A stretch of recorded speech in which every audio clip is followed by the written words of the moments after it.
Hello friends, ഇന്ന് പുറത്ത് പോയപ്പോൾ കുറച്ച് ഫ്രൂട്ട്സ് വാങ്ങിച്ചു കേട്ടോ.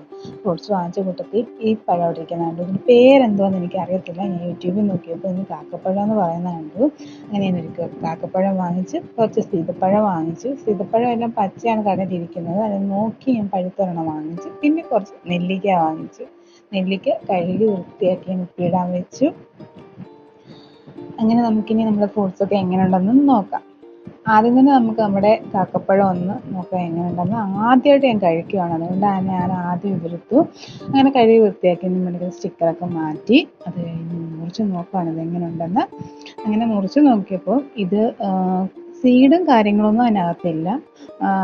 മൊത്തം കഴിക്കാമെന്ന് തോന്നുന്നു. അപ്പം ഞാൻ ഇത് ആദ്യമായിട്ട് കഴിക്കുന്നത് കൊണ്ട് ഇത് എങ്ങനെയാണെന്ന് എനിക്കറിയത്തില്ല.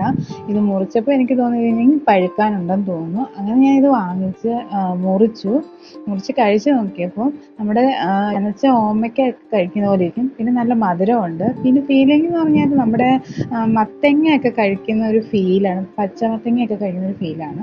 പിന്നെ ഞാൻ വാങ്ങിച്ച സീതപ്പഴമാണ്. അതും ഞാൻ പഴുത്തൊരെണ്ണം നോക്കി വാങ്ങിക്കുമായിരുന്നു. വീട്ടിൽ കൊണ്ടുവന്ന് പഴുപ്പിച്ച് കഴിക്കാനുള്ള ക്ഷമയൊന്നും എനിക്കില്ല. അപ്പം പഴുത്തൊരെണ്ണം വാങ്ങിച്ച് വീട്ടിൽ കൊണ്ടുവന്ന് അങ്ങനെ അതും പൊട്ടിച്ച് കഴിച്ചു. പിന്നെ സീതപ്പഴത്തിൻ്റെ ടേസ്റ്റും കാര്യങ്ങളൊന്നും ആർക്കും പറഞ്ഞു കൊടുക്കേണ്ട കാര്യമില്ലല്ലോ. അപ്പോൾ അതും നല്ല ടേസ്റ്റായിരുന്നു, നല്ലതായിട്ട് പഴുത്തിട്ടുണ്ടായിരുന്നു. അപ്പോൾ ഇന്നത്തെ വീഡിയോ ഇത്രയേ ഉള്ളൂ. അപ്പോൾ അടുത്തൊരു വീഡിയോയിൽ കാണുന്നത് വരെ ബൈ.